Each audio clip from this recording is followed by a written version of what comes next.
Right, we've finally got the engine back together. It's got the big bore kit on it, 170cc. The fuel injection I tested out in a previous video. That seems to be working okay, but at the moment I've got a carb fitted. The fuel injection manifold with the sensors is just hanging spare on one side.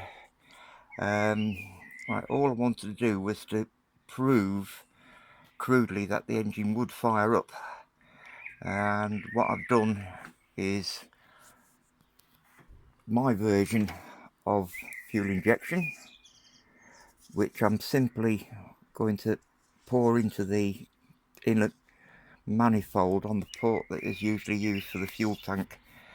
So let's see what happens. Again, everything is pretty Heath Robinson.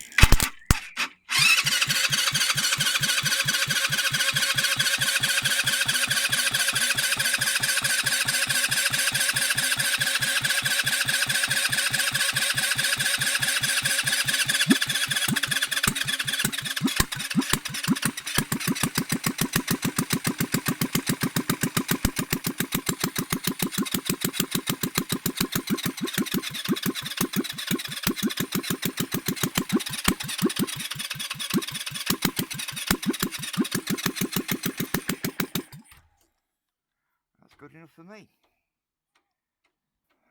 Tomorrow I'll be doing a check with the carburetor, and if all's well with that, I'll leave the engine running to run the new barrel and piston in, and once I've done that, we'll get the fuel injection added to it. More to follow.